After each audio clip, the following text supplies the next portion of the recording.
सादर प्रणाम। मैं आपका अपना शाश्वत 7वें अंतर्राष्ट्रीय योग दिवस पर आप सभी का आत्मीय अभिनंदन करता हूँ। व्यायामात् लभते स्वास्थ्यम दीर्घायुष्यम बलम सुखम आरोग्यम परमं भाग्यम स्वास्थ्यम सर्वार्थ साधनम। अर्थात व्यायाम से लंबी आयु, बल व सुख की प्राप्ति होती है। निरोगी होना हमारा परम भाग्य है तथा उत्तम स्वास्थ्य से अन्य सभी कार्य सिद्ध होते हैं। तो आइए योग अर्थात शरीर का आत्मा से, आत्मा का परमात्मा से मिलन कराते हैं, यानी योग संजीवनी बूटी के सानिध्य में चलते हैं। योग आसनों का समूह मात्र नहीं बल्कि संपूर्ण जीवन पद्धति है। अथ योगानुशासनम जीवन के सभी आयामों को संतुलित व सुंदर करने का एकमात्र साधन है योग। भारत में योग की परंपरा 5000 वर्षों से भी अधिक प्राचीन है। श्रीमद् भागवत गीता में योगेश्वर श्री कृष्ण जी ने कहा है, तस्माद् योगी भावार्जुन और योगस्थ कुरु कर्माणि। अर्थात यदि योग में रहते हुए सभी कार्यों को किया जाए तो सफलता अवश्य ही प्राप्त होगी। योग गुरु महर्षि पतंजलि को योग दर्शन के प्रवर्तक के रूप में माना जाता है, जिन्होंने मानव मात्र के कल्याण के लिए 3 महाग्रंथ, चित्त की शुद्धि के लिए योग सूत्र, वाणी की शुद्धि के लिए अष्टाध्यायी तथा शरीर की शुद्धि के लिए चरक संहिता महाग्रंथ की रचना की। महर्षि पतंजलि द्वारा बताए गए योगचर्या का नियमित पालन से मानव जीवन कल्याणकारी हो जाता है, जिससे हमें सत्य, सहभागिता, स्वाध्याय, ब्रह्मचर्य, असत्य, अखंड शांति तथा असीम आनंद की प्राप्ति होती है, जो कि जीवन की सच्ची सार्थकता है। अर्थात योग हमारे लिए मानसिक व शारीरिक रूप से एक वरदान है। Yoga is a light which once lit will never dim. The more you practice, the brighter you glow. हमें प्रतिदिन 30 मिनट योगाभ्यास अवश्य करना चाहिए ताकि हमारी जीवन यात्रा प्रसन्नता व प्रमोद से परिपूर्ण रहे।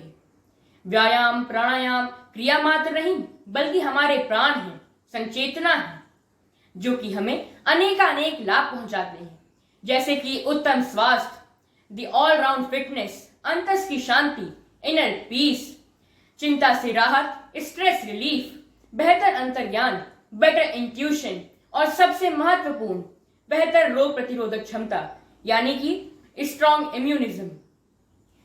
योग की ऐसी ही सार्थकता व आवश्यकता को देखते हुए हमारे प्रधानमंत्री माननीय श्री नरेंद्र मोदी जी ने 21 जून वर्ष के सबसे दीर्घ दिवस, दीर्घ जीवन के प्रतीक को अंतर्राष्ट्रीय योग दिवस के रूप में मनाने का प्रस्ताव रखा, जिसे 24 सितंबर सन 2014 को यूनाइटेड नेशंस की महासभा में विश्व के 117 में से 90 सदस्यों ने सहमति दी तथा 21 जून का यह दिवस अंतर्राष्ट्रीय योग दिवस बन गया।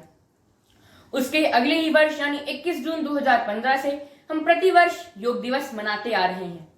प्रत्येक वर्ष योग दिवस की एक थीम भी रखी जाती है, जैसे कि 2015 में हार्मोनी एंड पीस, 2016 में कनेक्ट टू यूथ, 2017 में योगा फॉर हेल्थ, 2018 में योगा फॉर पीस, 2019 में क्लाइमेट एक्शन, 2020 में yoga with family, yoga at home और इस वर्ष 2021 में योगा फॉर वेलबींग।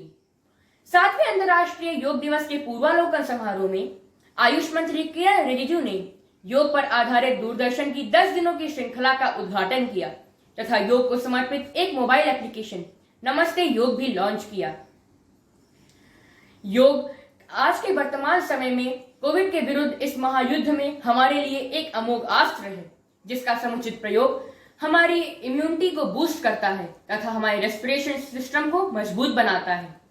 भले ही कोविड की दूसरी लहर अब थम रही है, परंतु हमें अभी भी सावधानियां बरतनी है।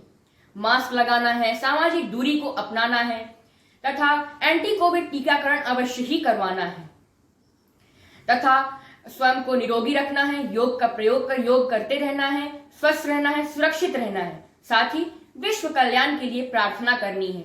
सर्वे भवन्तु सुखिनः, सर्वे सन्तु निरामयः, सर्वे भद्राणि पश्यन्तु, मा कश्चित् दुःख भाग् भवेत्। ओम शांति शांति शांति।